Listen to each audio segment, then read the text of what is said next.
Technology's become prevalent not just for charities but for industry and for people in their personal lives, and a lot of the drivers for that inclusion of increased technologies because people want to extend what they're doing. So that might be because they need to reduce their costs. It might be because they need to send the message out in a more effective way. It might be because they want to deliver a different type of service. And technology is really becoming the core of how any business or charity needs to run on a day-to-day basis. Mobile's becoming, a really big part of everyday life for everybody. So whether that's an iPad, an iPhone, text messaging, I think it's really changed the way people kind of operate with the internet and work on a day-to-day basis. So if you think from a charitable point of view, text messaging is becoming a massive opportunity, particularly as the operators and service providers have changed their views on costing. Technology has become incredibly important, particularly over the last few years. There's a number of reasons for that. One is there's been a remarkable number of sudden onset major emergencies, and it's really important that UNICEF can respond as quickly as possible. We need to get as much money as quickly as possible to buy whatever's needed to make the right intervention in the field and save lives. But more than that, there's been quite a big change in the marketplace. We're all in the sector concerned about the level of competition. This is a very busy market full of some very, very professional and brilliant fundraising organisations. What we want to do more than anything now is actually reach out to new people who want to find new ways to support organisations, and technology is providing us the mechanism to do that, but to do it in two ways. One, it enables them to give quickly, to give on demand, and to give in a way that they would like to do. But secondly, it provides a mechanism, and many mechanisms, to enable them to engage in a deeper, proper, longer term way. And we're all about promises. We make promises to children throughout the world at UNICEF, and our supporters make promises to us. And by being able to give regularly, either whether online or through mobile phones, it enables them to basically find out more about our organisation and help to support and change more lives. Technology is really important to comic relief because increasingly so much of our interaction with our supporters, with the people that we make grants to, but also with people who are just interested in our work, is taking place online, it's taking place through mobile devices, or it's taking place whilst they're watching one of our TV shows. And so technology provides us with the ability to interact with them in a really seamless, convenient way. But also we require lots of efficiency because of our unique funding model. So we have to absolutely minimise our costs, and using technology has allowed us to do that too. We've all seen the big changes in the way mobile's used and the way people are adapting and adopting to the social networks. Increasingly, as we all know, people are using social networks via their mobile phones. UNICEF is now able to reach out through mobile phones, through SMS, and not only kind of touch those people that are currently supporters, but provide them with a mechanism to reach out to them and their friends and their relatives and all of their networks, so that more and more people are able to find out how to support and change lives. Sharing is incredibly important to us, and what we've seen is that there are a number of ways in which people share. One is that where they are making a donation, and we, during Red Nose Day, gave people the opportunity to message that to Facebook or to Twitter. And we saw quite a significant uptake then of people who saw that message in Facebook then making donations themselves. So that's really powerful and something that we really want to build on. I think the other aspect of it is where people are doing individual fundraising, and maybe they've chosen to lie in a bath of baked beans, or they've chosen to do something crazy like shave off their head, which is what I did. And they increasingly use social media as a way to actually get people to sponsor them, to do fundraising. And I can say that probably in my case, more than 60% of the money that I raised for my personal fundraising efforts came as a result of social media. And not just Facebook, it was Twitter, it was LinkedIn, it was a whole range of different environments. So the ability to share is incredibly important. Young people get a bit of stick regards to whether or not they actually do give. But we've got, the trend is that younger people are looking to give, but they want to give a little bit differently. So they're not going to sit and fill out a coupon. They want to see something on a TV screen, they want to respond quickly, they want to make that donation, they want to do it fast. It may or may not be gift aidable, they may be too young, they may need bill payers' permission and all of that kind of stuff, but you've got people where Charities Trust want to grow the giving market, but they also want to be able to find the next generation of philanthropists, and therefore technology and social media and the sharing and the telling and all of that is what's going to be really, really important. It's very important to us that using technology we're able to engage with audiences that are traditionally quite hard to get to. So certainly teenagers and young adults who traditionally aren't watching as much telly as they used to or would have been expected to do in the past. They don't read newspapers as much as perhaps their parents did, but we're finding that through social networks, through the work we've done around mobile devices, we're able to engage those people in a dialogue. And whether it's through Twitter, because it's one of their favourite celebrities who's connected with one of our causes or campaigns, or whether it's through Facebook as a result of one of the applications that we've built, it's allowing us to really build a new relationship with those people in a way that we don't think we'd be able to do otherwise.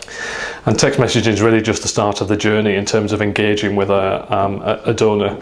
So you really want to attack that market, you want to get hold of the donor, you want to take it through, and then eventually you want to actually get hold of them and take them through to direct debit. So that's the transitionary journey. But then in a reciprocal way, you want to be able to communicate. So whether that's apps for iPhones, Android, whichever device you want to use, whether that's text messaging for information for marketing, whether that's service provision. And I think as people become kind of unlatched from the desk, and people are becoming mobile workers and want to get access to information wherever they're at, it's becoming, really the way I think people are going to actually integrate and operate with the internet and communication as things move forward. We've recently developed a partnership with the Jamie Oliver Foundation. Primarily, we found each other, and they use this term, that we have a cultural fit.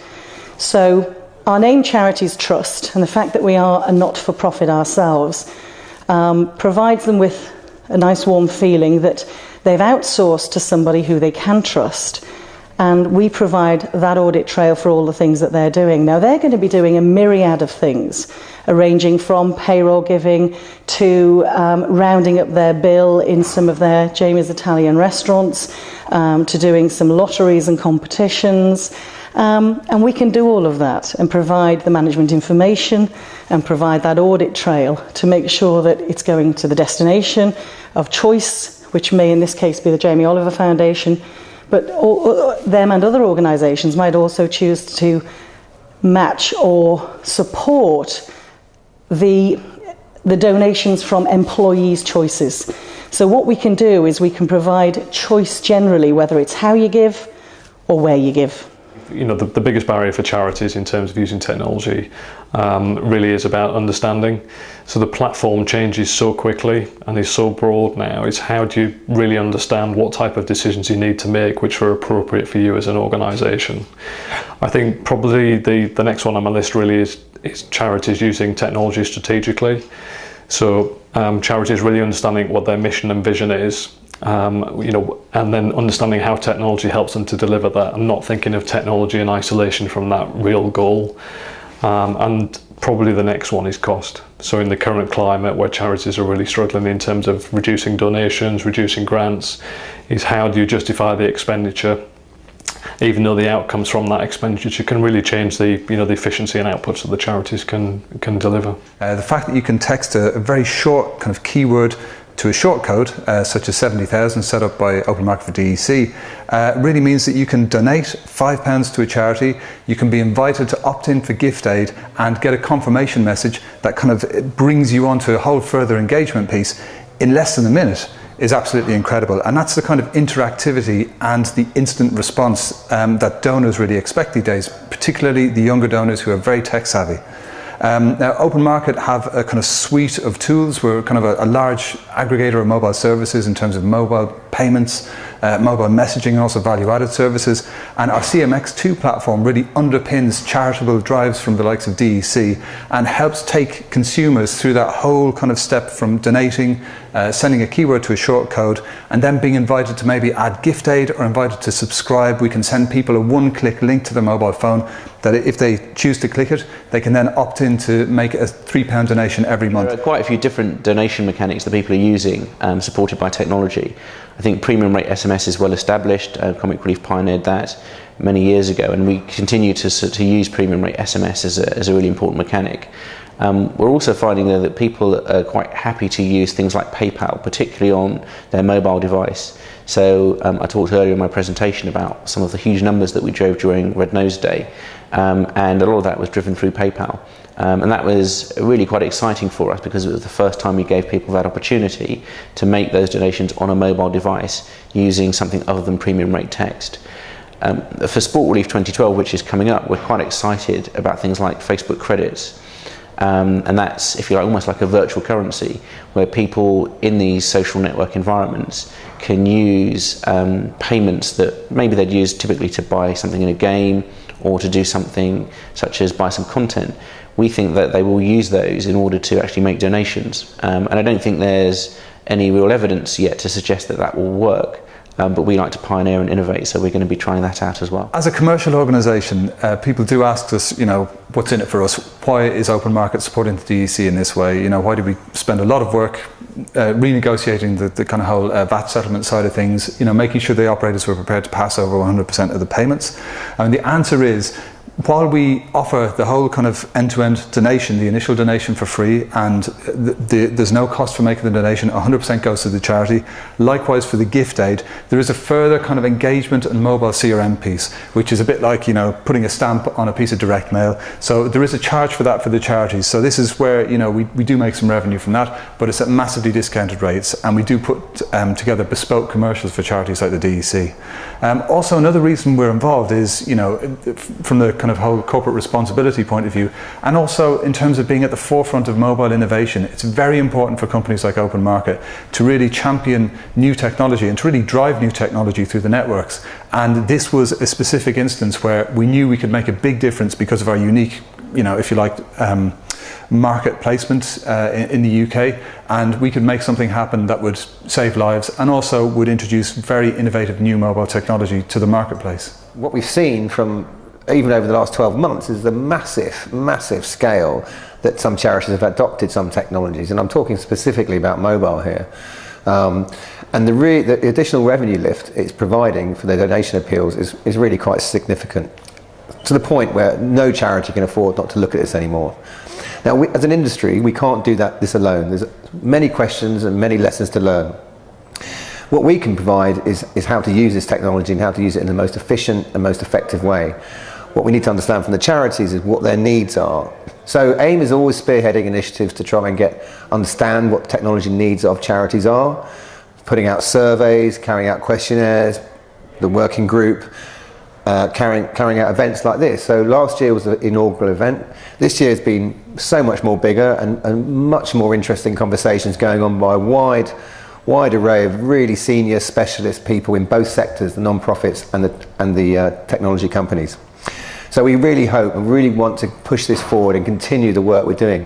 We can have an even more successful event next year, get more profile, and get more and more charities on board to understand what's going on, how it's in their benefit to embrace these technologies. But as I say, as an industry, we really can't do it alone. We need as much cooperation and input from the charitable sector as possible. And this is why we're opening our doors and creating these forums to bring these guys in to tell us what they're interested in, tell us what their needs are, so we can help. One of the frustrations I have with the sector in general, and I think many people share the view, is that there's a huge body of great work going on in isolation about how organisations are improving the sector, how they're working more efficiently, but it's very difficult to get access to that interesting information. So whether that's case studies, whether it's guidance information, so it's something to really drive change within the sector. And we've been having a debate with a number of organisations, of which AIME is one of those, around how we might start to bring that data together into a single place. I think AIME are going to try and push and pilot that. So what AIME want to do is to focus predominantly on the mobile sector and look at how we can bring in the type of data that organisations need to help them make the right types of decisions about the technology transition. So we've been conceptually talking about how that's going to look and how it's going to work, and that project is currently in motion.